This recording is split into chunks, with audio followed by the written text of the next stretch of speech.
গাংনী উপজেলার কাথুলি ইউনিয়ন বিএনপির দ্বিবার্ষিক সম্মেলন অনুষ্ঠিত হয়েছে। মঙ্গলবার সকালের দিকে গাংনী উপজেলার রামকৃষ্ণপুর সরকারি প্রাথমিক বিদ্যালয় মাঠে কাথুলি ইউনিয়ন বিএনপির দ্বিবার্ষিক সম্মেলন অনুষ্ঠিত হয়। সম্মেলন প্রস্তুতি কমিটির আহ্বায়ক রেজাউল হকের সভাপতিত্বে সম্মেলনে প্রধান অতিথি হিসেবে উপস্থিত ছিলেন মেহেরপুর জেলা বিএনপির আহ্বায়ক জাবেদ মাসুদ মিল্টন। সম্মেলনে বিশেষ অতিথি হিসেবে উপস্থিত ছিলেন জেলা বিএনপির সদস্য সচিব এয়াড কামরুল হাসান। জেলা যুবদলের সিনিয়র সহসভাপতি আবদাল হক এর সঞ্চালনায় এ সময় উপস্থিত ছিলেন জেলা বিএনপির যুগ্ম আহ্বায়ক ফয়েজ মোহাম্মদ, সদস্য ওমর ফারুক লিটন, রেজাউল হক, আব্দুল আওয়াল, আলফাজ উদ্দিন কালু, মকবুল হোসেন মেঘলা। পরে কাউন্সিলরদের ভোটের মাধ্যমে ফেরদৌস ওবায়দুল বেল্টু সভাপতি এবং মোহাম্মদ জাহাঙ্গীর আলম খান সাধারণ সম্পাদক নির্বাচিত হন। এর আগে জাতীয় সঙ্গীতের সুরে জাতীয় পতাকা ও দলীয় পতাকা উত্তোলন করা হয়। এ সময় সেখানে শান্তির প্রতীক পায়রা উড়িয়ে অনুষ্ঠানের উদ্বোধন করা হয়। জেলা বিএনপির আহ্বায়ক জাবেদ মাসুদ মিল্টন পতাকা উত্তোলন করেন।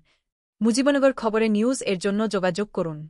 আশফারুল হাসান সুমন, উপদেষ্টা সম্পাদক, মোবাইল 01722226606। শাহিদুজ্জামান রিপন, যুগ্মবার্তা সম্পাদক, মোবাইল 01723004300। অধ্যক্ষ মহসিন আলী আঙ্গুয়ার, সম্পাদক ও প্রকাশক, মুজিবনগর খবর.com, মেহেরপুর।